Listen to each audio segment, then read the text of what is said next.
नमस्कार दोस्तों, मैं विनय जजौंदिया शिखर एकेडमी में आपका स्वागत करता हूं।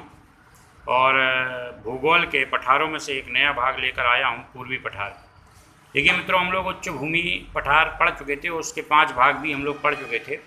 5 भागों के अंतर्गत हम लोगों ने आपके अरावली पर्वत पढ़े, अरावली पर्वत, मालवा पठार पढ़े, मालवा पर बुंदेलखंड पठार पढ़े। बुंदेलखंड पठार के बाद हम लोगों ने इसमें सतपुड़ा पहाड़ियाँ पढ़ी, और ये हमने आपके 5 पठार और पहाड़ियाँ पढ़ी जो कि आपका उच्च भूमि पठार के अंतर्गत आता था। लेकिन ये मित्रों, उसके बाद दूसरे नंबर का आता है पूर्वी पठार। पूर्वी पठार के 3 भाग थे: छोटा नागपुर पठार, छत्तीसगढ़ पठार और दंडकारण्य पठार। तो देखिए, छोटा नागपुर पठार, छत्तीसगढ़ पठार और दंडकारण्य पठार, 3 पठार थे। इनमें से मित्रों जो आपका अगर देखा जाए कि जो पूर्वी पठार है वो किस ओर है, तो यह भारत के पूर्व की ओर है, क्योंकि यह भारत का पूर्व है, इस ओर आपका पूर्वी पठार है। तो सबसे पहले हम लोग बात करते हैं छोटा नागपुर पठार के कि इसकी क्या विशेषताएं और ये कहाँ स्थित है।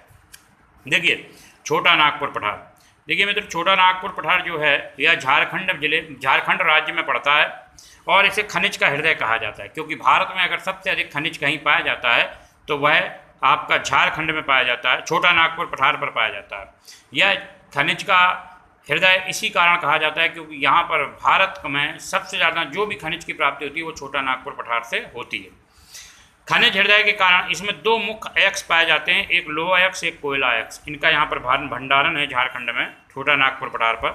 तो जो लोह अयस्क है वो कोयला अयस्क है, तो इनके जहाँ पर इनका भंडारण, वहाँ पर उद्योग का विकास तो होना स्वाभाविक है।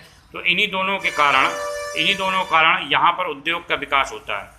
उद्योग किन कारणों से चलता है, आपको बताया गया था कि अर्थव्यवस्था, जब हम लोग टॉपिक चल रहे थे तो अर्थव्यवस्था में हम लोग ने क्या कहा था, उत्पादन के 5 साधन होते हैं। उत्पादन के 5 साधन के अंतर्गत क्या क्या बताए थे हमने? भूमि, श्रम, पूंजी, उद्यमी और साहसी, और अंतिम था प्रबंधन। तो यहाँ पर देखिए मित्रों, हम लोगों के पास सब कुछ है।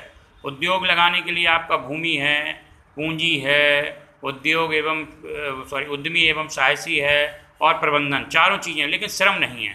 तो आप लोग जानते हैं कि सबसे ज़्यादा बेरोजगारी यूपी और बिहार में रहती है। इस कारण यूपी और बिहार का व्यक्ति आपके झारखंड राज्य में पलायन कर जाता है। किस कारण से? क्योंकि यहाँ पर खनिजों का भंडारण है, और खनिजों के भंडारण के कारण यहाँ पर उद्योग लगाए जाते हैं। तो खनिज का जो हृदय कहा जाता है वो झारखंड या छोटा नागपुर पठार जो झारखंड में स्थित है। तो उसके कारण यहाँ पर लोह अयस्क व कोयला की बड़े भंडारण के कारण, बड़े मात्रा प्राप्त होने के कारण उद्योग का विकास हुआ। उद्योग के विकास के कारण यहाँ पर लौह इस्पात उद्योग, जो प्रथम लौह इस्पात उद्योग है, उसकी स्थापना की गई, और यह झारखंड के जमशेदपुर में स्थित है। यह कहाँ पर स्थित है? झारखंड के जमशेदपुर में स्थित है।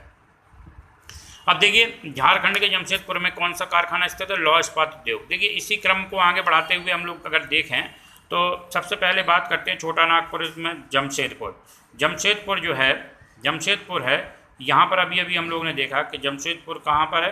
जमशेदपुर में आपका लौह इस्पात उद्योग है। धनबाद क्या है? यहाँ पर कोयला पाया जाता है। कोयला पाए जाने के कारण से कोयला नगरी भी कहा जाता है। धनबाद को कोयला पाए जाने के कारण से कोयला नगरी भी कहा जाता है।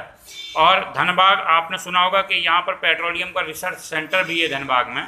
इसके बाद बोकारो, तो जो बोकारो है, आपका जो बोकारो है, यहाँ पर बोकारो में भी आपके विभिन्न प्रकार के खनिज पाए जाते हैं। इसके बाद कोडरमा प्रॉपर अभ्रक के लिए जाना जाता है। किसके लिए जाना जाता है? अभ्रक के लिए। और हम लोग जानते हैं कि जो अभ्रक होता है, अभ्रक उत्पादन में भारत का जो स्थान है नंबर 1 है।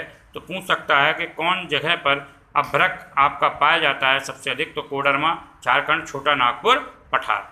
देखिए, इसी क्रम को आगे बढ़ाते हुए हम आपको बताते हैं कि छोटा नागपुर पठार से एक महत्वपूर्ण नदी निकलती है जिसे हम लोग दामोदर नदी कहते हैं। क्या कहते हैं? दामोदर नदी।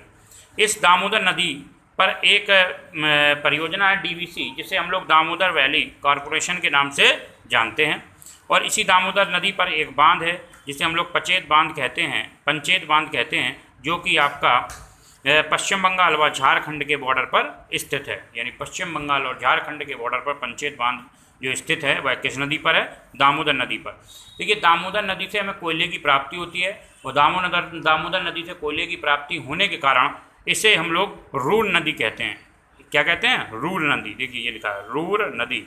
इसे रूर नदी क्यों कहते हैं? क्योंकि इससे कोयले की प्राप्ति होती है।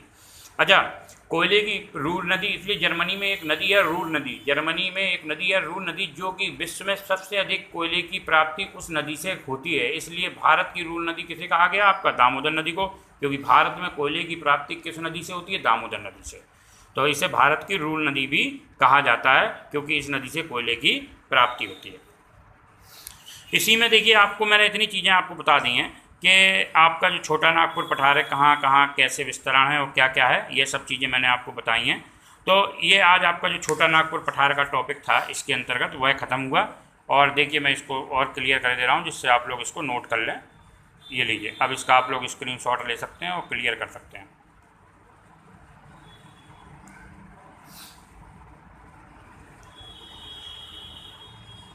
और अगर मित्रों वीडियो पसंद आया हो तो इसको लाइक करिए, सब्सक्राइब करिए और दोस्तों के साथ शेयर करिए। धन्यवाद। जय हिंद, जय भारत।